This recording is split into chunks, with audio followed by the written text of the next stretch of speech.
Então, a gente vai falar agora sobre a vida adulta de Jesus, que é o documento 129. Então, se alguém quiser me ajudar a ler, por favor.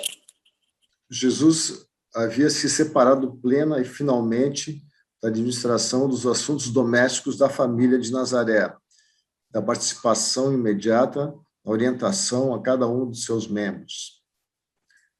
E até o evento do seu batismo, continuou a contribuir com as finanças da família e manteve um grande interesse pessoal nos assuntos espirituais de cada um dos seus irmãos e irmãs. Estava sempre pronto para fazer tudo o que lhe fosse humanamente possível para o conforto e a felicidade da sua mãe viúva. O Filho do Homem havia agora feito toda a preparação para separar-se permanentemente do lar de Nazaré. E isso não havia sido fácil para ele. Jesus amava naturalmente a sua gente, amava a sua família, e o seu afeto natural tinha sido tremendamente aumentado com a sua extraordinária devoção a eles. Quanto mais profundamente nos entregamos aos nossos semelhantes, tanto mais chegamos a amá-los. E, posto que Jesus se havia doado tão plenamente à sua família, ele amava-os com uma afeição grande e calorosa.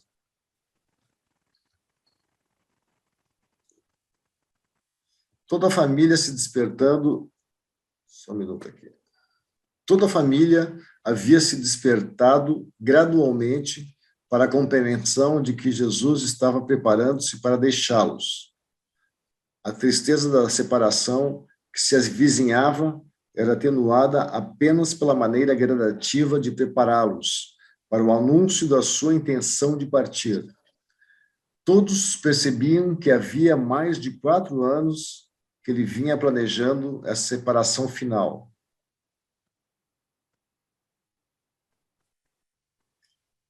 Em janeiro do ano 21, em uma manhã chuvosa de domingo, sem maiores cerimônias, Jesus despediu-se de sua família, explicando apenas que estava indo a Tiberíades, e em seguida a uma visita a outras cidades próximas do Mar da Galileia. E assim ele os deixou, para nunca mais se constituir em um membro regular daquele lar.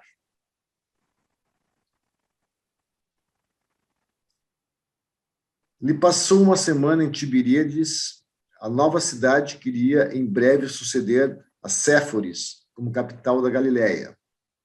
E pouco encontrando que o interessasse, continuou sucessivamente passando por Magdala e Betsaida, até Cafarnaum, onde parou para fazer uma visita a Zebedeu, o amigo do seu pai. Os filhos de Zebedeu eram pescadores. Ele próprio era um consultor de barcos. Jesus de Nazaré era um especialista tanto em projetar como em construir. Era um mestre em trabalhar com madeira. E Zebedeu, há muito tempo, sabia da habilidade do artesão de Nazaré. Zebedeu acalentava há muito já a ideia de construir melhores barcos. E agora ele expunha os seus planos diante de Jesus, convidando o carpinteiro visitante para juntar-se a ele na empresa. E Jesus consentiu prontamente.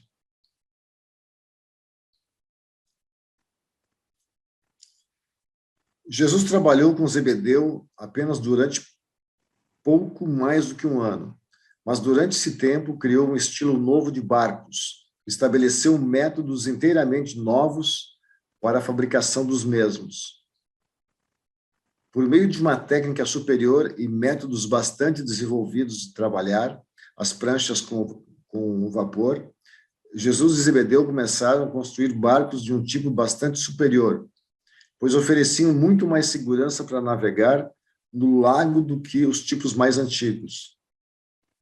Por vários anos, Zebedeu teve mais trabalho produzindo esses barcos com um novo estilo do que o seu pequeno estabelecimento podia produzir. E em menos de 5 anos, praticamente todos os barcos no lago haviam sido construídos na oficina de Zebedeu, em Cafarnaum. Jesus tornou-se bem conhecido dos pescadores da Galileia como projetista dos novos barcos. Zebedeu estava moderadamente bem de vida.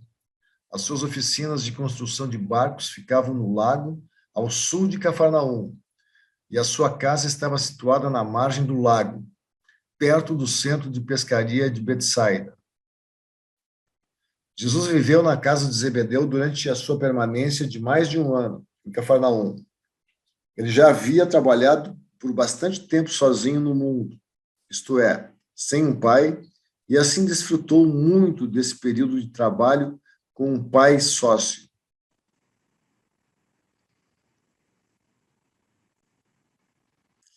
A mulher de Zebedeu, Salomé, era parente de Anás, que havia sido o sumo sacerdote de Jerusalém e ainda exercia muita influência sobre o grupo saduceu, tendo sido deposto há apenas 8 anos.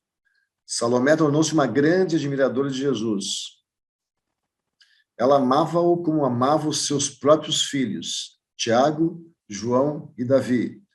Quanto às suas 4 filhas, elas consideravam Jesus como o irmão mais velho. Jesus saía sempre para pescar com Tiago, João e Davi, e eles concluíram, logo que ele era um pescador experimentado, tanto quanto um perito construtor de barcos.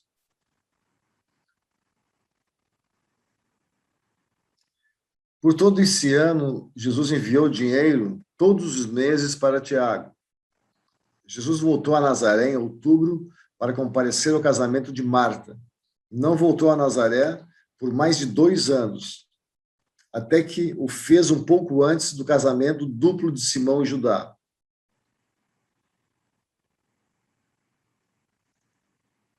Durante esse ano, Jesus construiu barcos e continuou a observar como os homens viviam na terra. Frequentemente ia até a estação das caravanas, pois Cafarnaum ficava na rota direta de Damasco para o sul.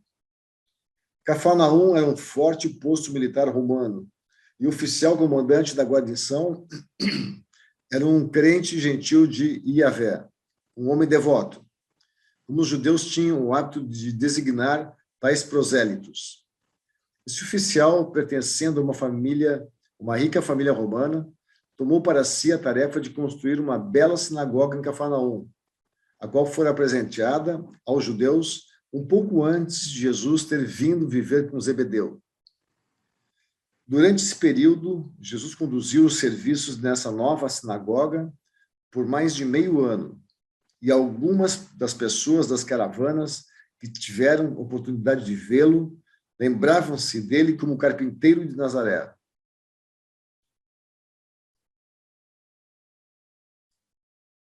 Quando veio o pagamento de impostos, Jesus registrou-se como artesão habilitado de Cafarnaum. Desse dia em diante, até o fim da sua vida terrena, ele ficou conhecido como residente de Cafarnaum.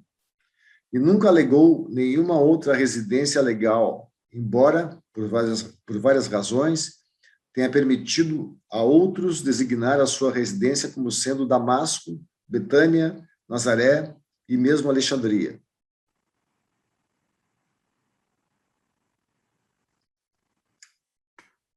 Na sinagoga de Cafarnaum, encontrou muitos novos livros nas estantes da biblioteca e passava pelo menos 5 tardes por semana em estudos intensos.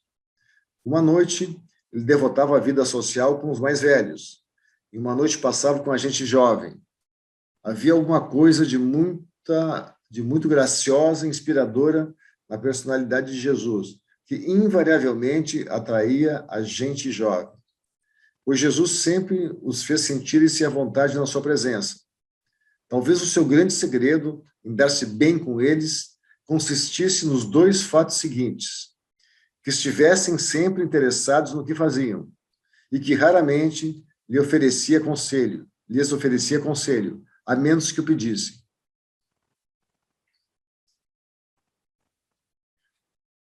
A família de Zebedeu quase adorava Jesus e nunca deixou de estar presente às conversas com perguntas e respostas que ele conduzia todas as noites após o jantar, antes de ir até a sinagoga para estudar. Os vizinhos mais jovens também vinham frequentemente para essas reuniões depois do jantar. Nessas pequenas reuniões, Jesus dava instruções variadas e adiantadas, tão avançadas quando pudessem ser compreendidas. Falava bastante livremente com eles, expressando as suas ideias e ideais sobre política, sociologia, ciência e filosofia, mas nunca pretendia falar com autoridade, uma autoridade final, exceto se tratasse de religião, a relação do homem com Deus.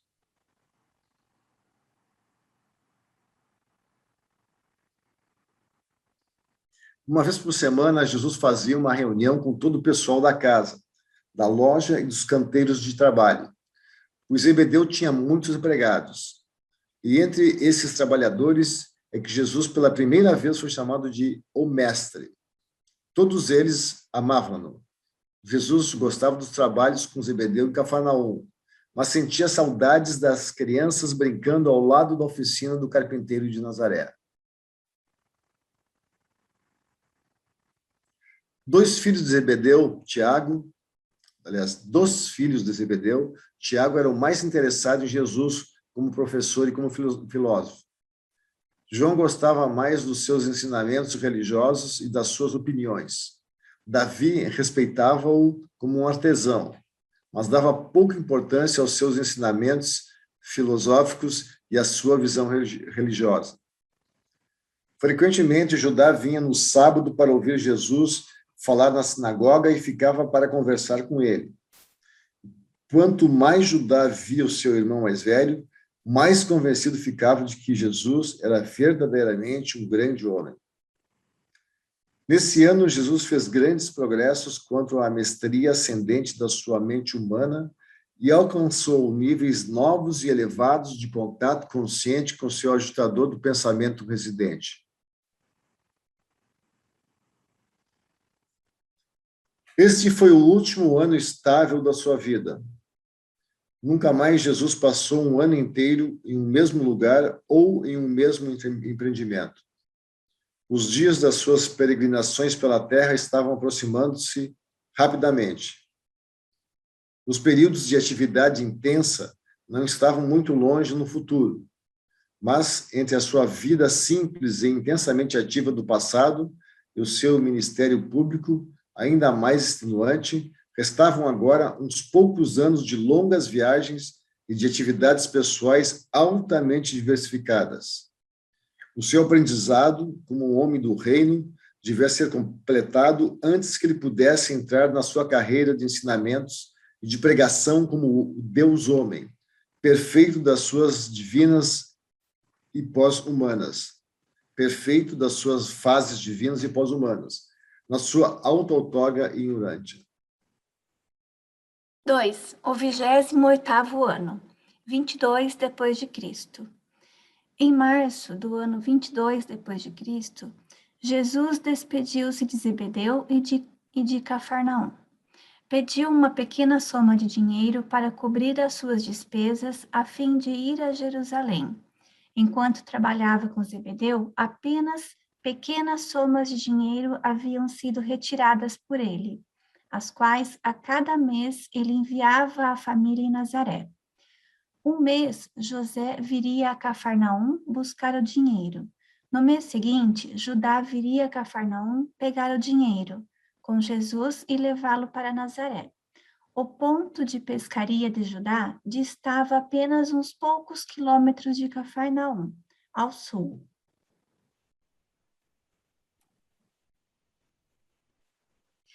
Quando deixou a família de Zebedeu, Jesus concordou em permanecer em Jerusalém até a época da Páscoa. E eles todos prometeram estar presentes àquele acontecimento. Até mesmo arranjaram para celebrar juntos a ceia da Páscoa. E todos se entristeceram quando Jesus os deixou, especialmente as filhas de Zebedeu. Antes de deixar Cafarnaum, Jesus teve uma longa conversa com seu recente amigo e companheiro muito ligado, João Zebedeu. Disse a João que esperava viajar muito, até que a minha hora chegue. E pediu-lhe para ocupar o seu lugar na questão de enviar algum dinheiro para a família de Nazaré todo mês, até que acabassem os fundos que lhe eram devidos. E João fez a ele esta promessa: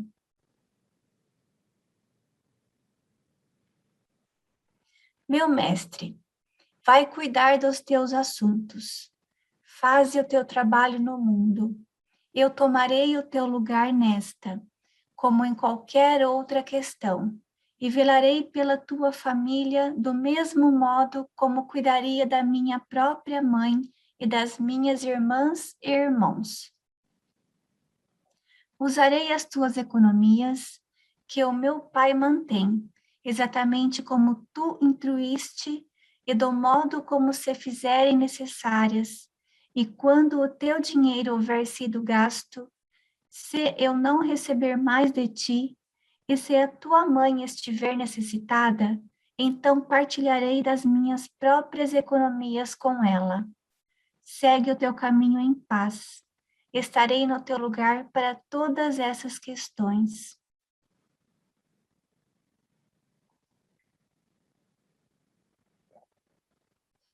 Assim procedendo, depois que Jesus havia partido para Jerusalém, João consultou o seu pai, Zebedeu, a respeito do dinheiro devido a Jesus e ficou surpreso, pois era uma soma bastante grande.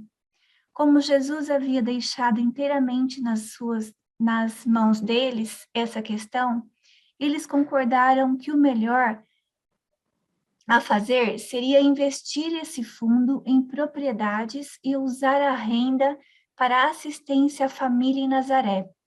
E como Zebedeu sabia de uma pequena casa hipotecada e à venda em Cafarnaum, ele mandou que João comprasse essa casa com o dinheiro de Jesus e que guardasse para o seu amigo o título de propriedade.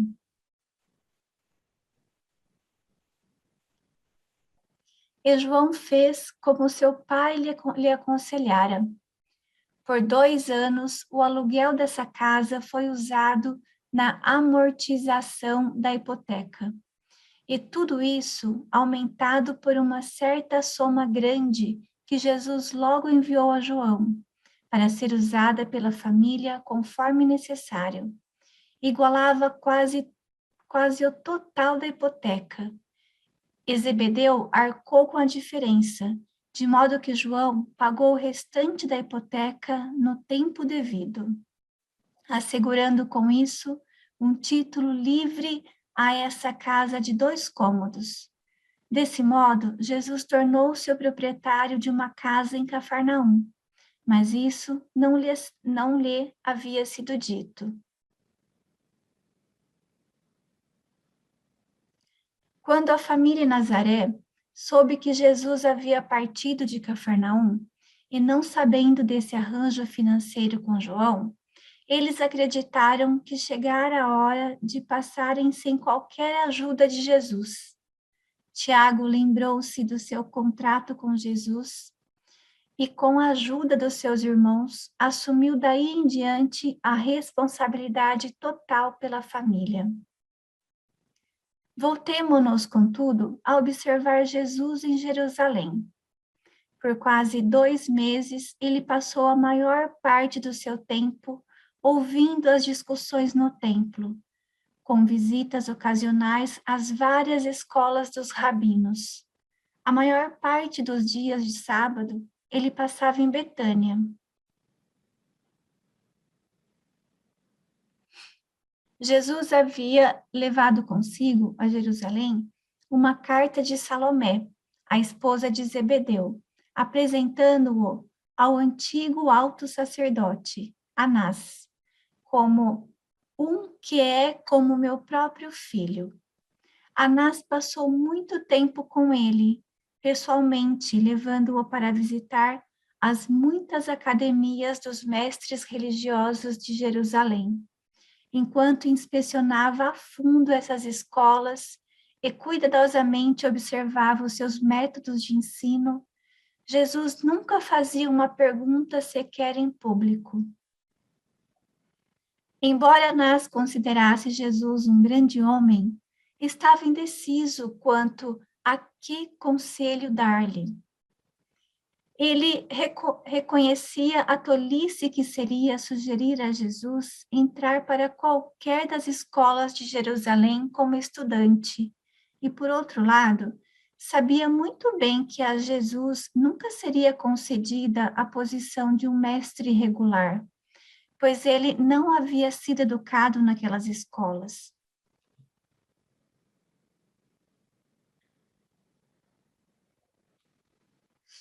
O momento da Páscoa aproximava-se, e junto com as multidões que vinham de todos os locais, Zebedeu e a sua família inteira chegaram em Jerusalém, vindos de Cafarnaum.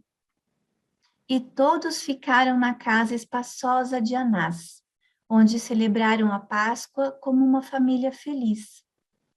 Antes do término desse fim de semana de Páscoa, aparentemente por acaso, Jesus conheceu um rico viajante e o seu filho, um rapaz de 17 anos. Esses viajantes vinham da Índia e, estando a caminho de visitar Roma e vários outros pontos no Mediterrâneo, tinham arranjado para chegar em Jerusalém durante a Páscoa, esperando encontrar alguém que pudesse ter como intérprete para ambos e como tutor para o filho.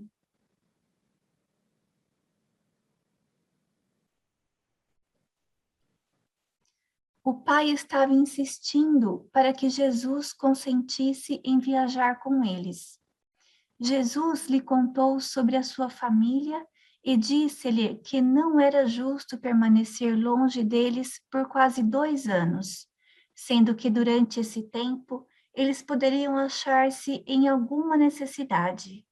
Então, esse viajante do Oriente propôs adiantar os salários de 1 ano a Jesus, de tal modo que ele pudesse confiar esses fundos aos seus amigos para a salvaguarda da sua família em caso de necessidade. E assim, Jesus concordou em fazer a viagem.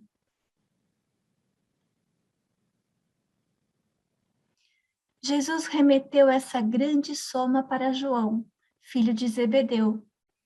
E vós já sabeis que João aplicou esse dinheiro na liquidação da hipoteca da propriedade de Cafarnaum. Jesus contou sobre essa viagem ao Mediterrâneo a Zebedeu, mas fê-lo prometer não dizer a ninguém, nem mesmo a sua carne e sangue. E Zebedeu nunca revelou o que sabia sobre o paradeiro de Jesus, durante esse longo período de quase 2 anos. Antes que Jesus voltasse dessa viagem, a família em Nazaré havia presumido então que ele já estivesse morto. Apenas a certeza dada por Zebedeu, que fora a Nazaré com o seu filho João em várias ocasiões, mantinha viva a esperança no fundo do coração de Maria. Durante esse tempo, a família de Nazaré dava-se muito bem. Judá havia aumentado consideravelmente a sua cota e manteve essa contribuição adicional até o seu casamento. Não obstante a pouca assistência de que eles necessitavam, era costume de João Zebedeu levar presentes todos os meses para Maria e Ruth, segundo as instruções de Jesus. A preocupação de Jesus com a família mortal dele, né, de estar sempre preocupado em ajudar financeiramente, em mantê-los, é bastante bonito isso também. São 5 minutos. Então, acho que podemos deixar a continuação desse documento para a semana que vem. Essa viagem de Jesus com esses indianos para Roma é uma viagem fantástica, maravilhosa, que narra experiências incríveis vividas por Jesus inclusive um trabalho lindo que ele fez de preparação das mentes humanas para aquilo que as pessoas iriam ouvir mais tarde a respeito da pregação dos apóstolos. Então, a gente tem um período muito rico de ensinamentos, de lições. Jesus fala sobre temas importantíssimos para a nossa vida, para o nosso entendimento como seres humanos, e tudo isso ainda antes de ter iniciado a sua carreira pública.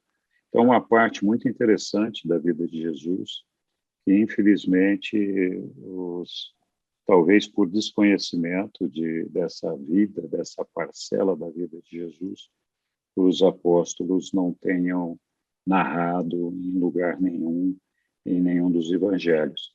Na verdade, a única pessoa que tinha consciência, que tinha conhecimento dessa viagem que Jesus fez, foi Zebedeu. E Zebedeu prometeu não contar para ninguém. Então, foi muito interessante toda essa passagem. Eu acho que a gente vai aprender muito nos próximos documentos, né?